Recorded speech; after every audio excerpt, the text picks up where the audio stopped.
Hello बच्चों, let's see the question and the question is which of the following will not be soluble in the sodium hydrogen carbonate. मतलब यहाँ पर हमारे पास चार option दिए हुए हैं। हमें ये बताना है इसमें से कौन सा जो हमारे पास ऑप्शन है, कौन सा हमारे पास ये जो एसिड है वो आपका सोडियम हाइड्रोजन कार्बोनेट में सॉल्युबल नहीं होगा।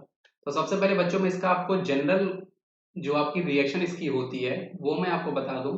एक्चुअल में यहाँ पर होगा क्या, आपके पास एसिड होगा, वो एसिड को हम लोग सोडियम बाय कार्बोनेट से रिएक्शन कराएंगे। यहाँ पर आपको मिलता है सॉल्ट ऑफ सोडियम, यहाँ पर आपको मिलेगा सॉल्ट ऑफ सोडियम, यहाँ पर आपको मिलेगा साथ में यहाँ पर H2CO3 आपको मिलने वाला है। और ये जो कॉम्प्लेक्स आपको मिलता है सॉल्ट ऑफ सोडियम जो आपको मिला करता है ये एक्चुअल में आपका सॉल्युबल हुआ करता है, ये एक्चुअल में आपका सॉल्युबल हुआ करता है। आप इसको चाहो तो सॉल्ट ऑफ सोडियम एसिड या फिर सोडियम सॉल्ट ऑफ एसिड कुछ भी बोल सकते हो, तो ये हमें मिलता है जो आपका सॉल्युबल होता है। अब इस रिएक्शन के होने की कंडीशन क्या होती है, आपको यहाँ पर सबसे इंपॉर्टेंट चीज ये पता होना चाहिए कि इस रिएक्शन की होने की कंडीशन क्या होती है। तो अगर ये जो आपका एसिड है, अगर आपका एसिड जो है वो आपका स्ट्रॉन्गर होगा as compare to bicarbonate acid, मतलब ये अगर आपका एसिडिक स्ट्रेंथ बना करता है, ये आपका स्ट्रेंथ एसिडिक स्ट्रेंथ का अगर आपका ऑर्डर है तभी ये रिएक्शन आपकी फिजिबल है, तभी आपकी ये रिएक्शन होगी। मतलब यहाँ पर ये जो आपका एसिड है अगर वो आपके बाइकार्बोनेट से ज्यादा एसिडिक होगा तभी वो इसके साथ रिएक्शन करके आपको सोडियम सॉल्ट ऑफ एसिड बना के देगा जो कि आपका सॉल्युबल होगा। ये चीज हमें आपको ध्यान देनी है।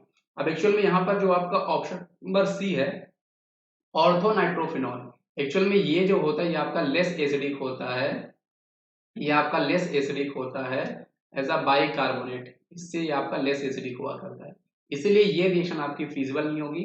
इसके अलावा यहाँ पर बाकी जितने भी एसिड हैं ये आपकी रिएक्शन कर जाएंगे।